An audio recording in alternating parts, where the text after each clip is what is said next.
শেখ হাসিনা পালিয়ে গেছে, শেখ হাসিনা নাই, শেখ হাসিনা চলে গেছে, শেখ হাসিনা পালায় না। পালিয়ে যান না বললেও পালিয়েছেন। মিথ্যা কথা আর চাপাবাজি অভ্যাসে পরিণত করেছিলেন শেখ হাসিনা। তারা যখন নেমে গেছে, যখন জেলায় যারা তারাও চায় না, যখন এরাও চায় না, কেউই চায় না, কারণ স্পিকার তার মধ্যে বলে দিচ্ছে যে বলতো কোনো কোটাই থাকবে না, কোটাটোটার দরকার নাই, ঠিক আছে, বিসিএস যেভাবে পরীক্ষা হবে মেধার মাধ্যমে সব নিয়োগ হবে। অতিরিক্ত মিথ্যা কথা আর লোক দেখানো চাপাবাজির ফল যে ভালো হয় না তা তার পতনের মাধ্যমেই প্রমাণিত হয়েছে। 6 বছর আগে কোটা ব্যবস্থা থাকবে না বললেও কথা রাখেননি শেখ হাসিনা। বিনিময়ে 6 বছর পর সেই কোটা আন্দোলনকে কেন্দ্র করেই তল্পি তল্পা নিয়ে দেশ ছেড়ে পালাতে বাধ্য হয়েছেন তিনি।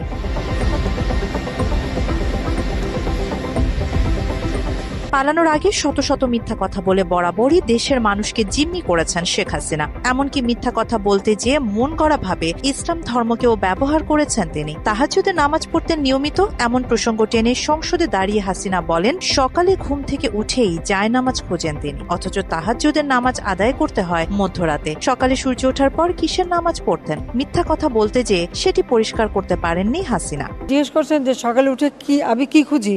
আমি জায়নামাজ খুঁজি।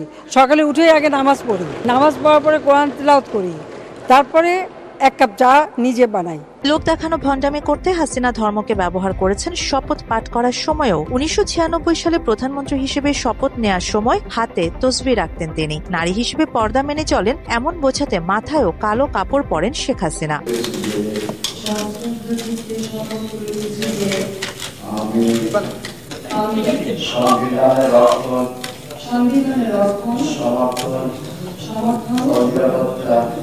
হাসিনার পুত্র সজীব ওয়াজেদ জয় 2002 সালে বিয়ে করেন আমেরিকান নাগরিক ক্রিশ্চিয়ান ওভার মায়ারকে। একজন মুসলিম হয়েও খ্রিস্টান নারীকে বিয়ে করায় সমালোচিত হন জয়। পরে জয় ও খ্রিস্টান ধর্মের পক্ষপাতিত্ব করে সংসদে বক্তব্য দেন শেখ হাসিনা। আমার ছেলের বউ ইহুদি না, হ্যাঁ সে খ্রিস্টান, খ্রিস্টান আমাদের আহলে কিতাব, আমাদের আহলে কিতাব, এটাও তাদের জানা উচিত। অবশ্য ইহুদি আছে, আমাদের ডক্টর কামাল হোসেনের মেয়ের জামাইটা ইহুদি, ওইটা বোধহয় বলতে ভুল করে আমার ছেলের বউর কথা বলে ফেলেছে। মাত্র 30% টাকায় জমির মালিক হয়ে নতুন বাংলাদেশের গড়ে তোলার স্বপ্ন দেখা বাংলা বসতি। ধর্মকে ব্যবহার করে রাজনৈতিক ফায়দা লুটতে শেখ হাসিনা বলেন ধর্ম যার যার, উৎসব সবার। পরবর্তীতে তার এই বক্তব্য নিয়ে প্রশ্ন ওঠে দেশের প্রায় সব মহলেই। তাদের যুক্তি, কোন হিন্দু বা অন্য ধর্মাবলম্বী কি মুসলিমদের পবিত্র কাবা শরীফে সিজদা করবে? তাহলে মুসলিমরা কেন পূজা মণ্ডপে উৎসবে শামিল হবে? যে কারণেই আমরা আজকে স্লোগান যে ধর্ম যার যার, উৎসব সবার, সবাই আমরা ঠিক এইভাবে উৎসব পালন করে যাচ্ছি। নিজের সুবিধার জন্য যখন যেভাবে পেরেছেন ধর্মকে ব্যবহার করেছেন শেখ হাসিনা। একবার বললেন ধর্ম যার যার, উৎসব সবার, ভিন্ন বাক্য এবং অর্থে আবার বলেছেন যার যার ধর্ম সে পালন করবে। আমাদের ইসলাম ধর্ম, আমাদের সূরা কাফিরুনে বলাই আছে স্পষ্ট, লাকুম দিনুকুম ওয়ালিয়া দিন, যার যার ধর্ম সে পালন করবে। নিজের বক্তব্যে বিভিন্ন সময় হিন্দু ধর্মাবলম্বীদের পক্ষপাতিত্ব করলেও হাসিনার আমলেই সবচেয়ে বেশি নিরাপত্তাহীনতায় ভুগছে হিন্দুরা। 5 আগস্ট তার পতনের পর ভয়েস অফ আমেরিকা বাংলার এক জরিপে দেখা গেছে এমন চিত্র। জরিপে অংশ নেয়াদের মধ্যে বেশিরভাগই মনে করে আওয়ামী লীগের আমলের চাইতে অন্যান্য সময় তুলনামূলক ভালো নিরাপত্তা পেয়েছে সংখ্যালঘু কিংবা হিন্দুরা। লোক দেখানো ইসলাম পালনের নামে হাসিনার ভণ্ডামি আছে আরো। হাসিনা এক সময়ের ব্যক্তিগত সহকারী ও মুক্তিযোদ্ধা মতিউর রহমান রেন্টু তার লেখা আমার ফাঁসি চাই বইয়ে বলেছেন জনসভায় যুক্ত হয়ে মানুষকে দেখাতে আসরের ওয়াক্ত হওয়ার আগেই নামাজের ঘোষণা দিতেন হাসিনা। পরে পরপুরুষের সামনে জিপ খোলা গাড়িতে প্রকাশ্যে নামাজ আদায় করতেন তিনি। বিষয়টি নিয়ে তার কাছের একজন পর্দা মেনে নামাজ আদায়ের কথা বললে এড়িয়ে যান শেখ হাসিনা, বলেন সব মানুষ তার ভাইয়ের মতো।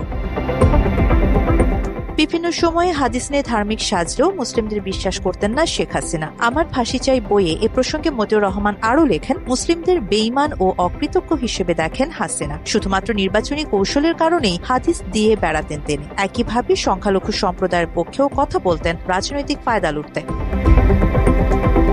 ওই বইয়ের প্রিয় অপ্রিয়, পছন্দ অপছন্দ শিরোনামের একটি অংশে মুক্তিযোদ্ধা মতিউর রহমান রেন্টু উল্লেখ করেন নামাজি মানুষকে সবচেয়ে বেশি অপছন্দ করেন শেখ হাসিনা। লেখক মতিউর রহমানের এসব কথা বিগত বছরগুলোতে প্রমাণ হয়েছে বহুবার। হাসিনার আমলে শাপলা চত্বরে রাতের অন্ধকারে হেফাজতে ইসলামের নেতাকর্মীদের উপর ভয়াবহ হামলা চালিয়ে হত্যা করা হয় অসংখ্য মুসলিমকে। এছাড়া জঙ্গি নাটক সাজিয়ে ধর্মপ্রাণ মুসলিমদের নির্যাতন করা অভ্যাসে পরিণত করেছিলেন শেখ হাসিনা। যুদ্ধাপরাধের নামে বিশ্ববরেণ্য ইসলামিক বক্তা দেলোয়ার হোসেন সাইদি সহ অসংখ্য আলেমকে সাজা দিয়েছেন তিনি। জাতীয় স্বার্থ বিরোধী এবং ইসলামের মূল্যবোধ বিরোধী তাদের যে পদক্ষেপগুলো, তো ওইসব জায়গা থেকে আদর্শিক কারণে এবং জাতীয় নিরাপত্তার কারণে আওয়ামী লীগকে তো মেনে নেওয়া আমাদের পক্ষে সম্ভব না।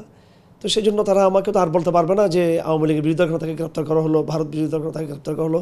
তো তারা একটা নেগেটিভ তারা সামনে নিয়ে আসে, সেটা হলো যে জঙ্গি টঙ্গি মৌলবাদী এই সমস্ত শব্দ দিয়ে তারা আমাদেরকে গ্রেপ্তার করতো। মুসলিমদের বিশ্বাস করেন না, হাসিনার এমন মনোভাবই তার ইসলাম বিদ্বেষীর সবচেয়ে বড় প্রমাণ। নজির আছে আরো। তাহাজ্জুদে নামাজ, আহলে হাদিসের বর্ণনা দিলেও প্রকাশ্যে একজন বেপর্দা নারীর মতোই চলাফেরা করেছেন সর্বদা। মুসলিম নারী হয়েও ভারতের প্রধানমন্ত্রী নরেন্দ্র মোদীর সঙ্গে হর হামেশাই হাত মিলিয়েছেন শেখ হাসিনা। তার পতনের পর একাধিক সূত্র থেকে নিশ্চিত হওয়া গেছে, ইমান মেনে বাসায় কখনোই নামাজ পড়তেন না পলাতক সাবেক এই প্রধানমন্ত্রী। আলেমদেরকে ধরতেছো, মুসল্লিদেরকে ধরে ধরে জেলে ঢুকাচ্ছ, সময় আসবে এমন ইন্দুরের গর্ত অপমানা পালাবার জন্য। মিথ্যার নরকে বসবাস করতে করতে সংসদে দাঁড়িয়ে হাসিনা বলেন নিজের কাজ নিজেই করতেন তিনি, অথচ অসংখ্য কাজের মানুষ নিয়োজিত ছিল তার জন্য। মানুষকে ব্রেইন ওয়াশ করতেই এমন নাটক মঞ্চস্থ করেন তিনি। আমার চাটা আমি সকালে চাটা নিজে বানিয়ে খাই, চা বানাই, কফি বানাই, যা বানাই নিজে বানাই। আমি আমার ছোটো বোন থাকলে আমার ছোটো বোন আর আমি দুইজন, যে আগে ওঠে সে বানায়। এখন পুতুল আছে, আমার মেয়ে আছে, যে ঘুম থেকে আগে ওঠে সেই বানায়, আমরা নিজেরাও করে খাই। ধর্মের বাইরেও বিএনপি, জামায়াত, জাতীয় প্রসঙ্গ এবং ডক্টর মোহাম্মদ ইউনূসকে নিয়েও বিভিন্ন সময়ে মিথ্যাচার করেছেন শেখ হাসিনা। পেঁয়াজ ছাড়াও কিন্তু রান্না হয়। হ্যাঁ, আমি কিন্তু করি, আমি করি তো, আমাদের বাসায় করে। তাকে আমি তার বাসায় থাকার সুযোগটা করে দিয়েছি। তো দয়া তো দেখিয়েছি, আর কত দয়া দেখাবো। খুবই খারাপ অবস্থা, মানে একটা নাকি যায় তার লিভার নাকি পচে শেষ। কি খেলে তাড়াতাড়ি লিভার পচে সেটা তো সবাই জানেন। মরে যাতে না যায়, একটু পদ্মা নদীতে চুপনি দিয়ে সেতুতে তুলে দেওয়া উচিত, তাহলে যদি এদের শিক্ষা হয়। এসব মিথ্যা কথা আর নানা অবিচারের কারণে পতন ঘনিয়ে আসে শেখ হাসিনার। তবে পতনের আগেও রক্তের খেলায় মেতে ওঠেন তিনি। জুলাই আগস্টে হাজার হাজার ছাত্র জনতাকে হত্যা করে দেশ ছেড়ে ভারতে পালিয়ে যান হাসিনা। বিগত দিনে ধর্ম নিয়ে মিথ্যাচার, গণহত্যা আর আলেমদের নির্যাতনের দায়ে হাসিনার কঠিন শাস্তির দাবি সাধারণ মানুষের।